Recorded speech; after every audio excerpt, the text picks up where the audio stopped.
आज हम आपको पढ़ाने वाले हैं कोण। क्या पढ़ाने वाले हैं? कोण। तो हम आपको कोण समझाने के लिए सामने कुछ गणित किट का सामान लिया हुआ है। इसको कहते हैं प्लास्टिक की पटरी। क्या कहते हैं? प्लास्टिक की पटरी। इसको सभी लोग जानते हैं। क्या है ये? अर्धचांद। अर्धचांद या आधा चांद। आधा चांदा। क्या है ये?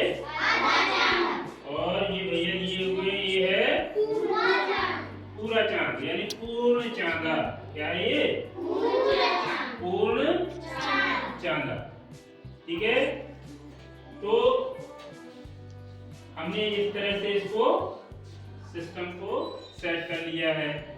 पूर्ण चांदा में दो पटरियां फ्लाई स्क्रू, इसको बोलते हैं फ्लाई स्क्रू, या आप लोग बोल सकते हो नट बोल्ट, है ना। इसकी सहायता से कस लिया है। ठीक है। तो सबसे पहले देखो कोण क्या है। क्या है? कोण। परिभाषा: दो रेखाओं के बीच के खुले हुए भाग या गैप को कोण कहते हैं, जो एक ही बिंदु से निकलती हैं। कौन निकलती हैं? दो रेखाएं। तो ये है दो रेखाएं और ये है एक बिंदु। इनके बीच जो गैप होगा ये क्या कहलाएगा? कोण कहलाएगा। क्या कहलाएगा? कोण कहलाएगा। दो रेखाओं के बीच का गैप। माना हमने एक रेखा है A और एक है B। एक A है और एक B रेखा है। जब ये दोनों रेखाएं इस गैप के आधार पे हमने कोणों को बांटा हुआ है ना। कितने प्रकार में? 7 प्रकार में। 1 2 3 4 5 6 7 प्रकार। शून्य कोण। कौन सा कोण? शून्य कोण। ये शून्य कोण क्या है? ये जब हमारी पहले दोनों रेखाएं शून्य पर होती हैं, रेखा A और रेखा B दोनों शून्य पर होती हैं, तो इसे कहते हैं शून्य कोण। दोनों रेखाएं एक दूसरे के ऊपर है ना। रेखा A के ऊपर रेखा B है। ठीक है। तो ये कोई गैप है क्या इनके बीच में? तो कौन सा कोण? शून्य कोण। ठीक है। फिर दूसरा न्यून कोण। जब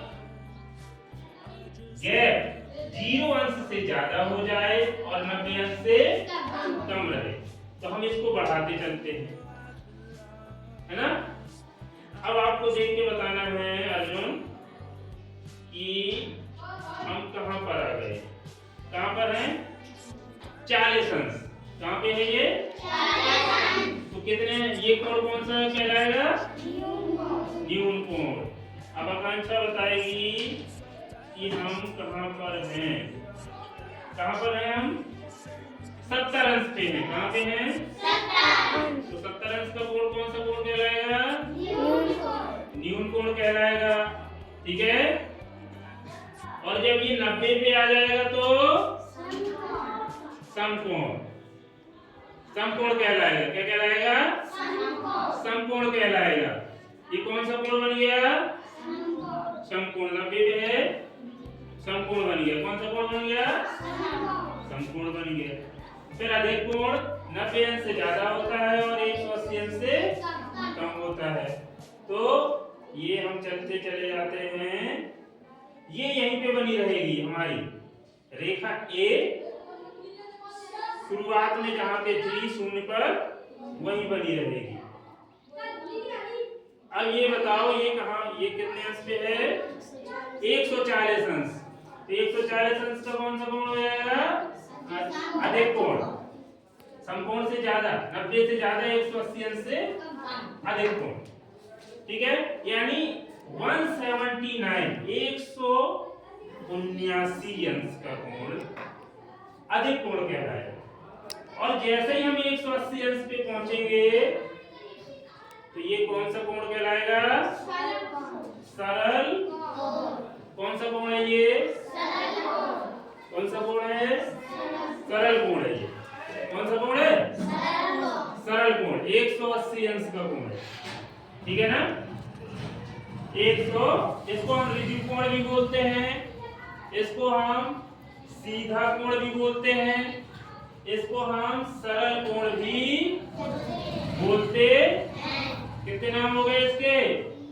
3 नाम हो गए। और इसका मान कितना होता है? 180 अंश, ठीक है। अब हम चलते हैं आगे। बृहद कोण या इसी को हम बोलते हैं प्रतिवर्ती कोण, जो 180 अंश से क्या होता है? अधिक होता है और 360 से कम। तो हम इसको मूव करा रहे थे, घुमा रहे थे रेखा बी को, है ना। ये देखो चिन्ह लगा हुआ है ना घूमने का, ये घूम रही है, ये घूम रही है, घूम रही है ना, ठीक है ना। तो ये घूम करके मान लीजिए ये है, ये कितने पे आ गई है बेटा? 230 अंश। तो 230 अंश का कोण 230 अंश, ये क्या कहलाएगा?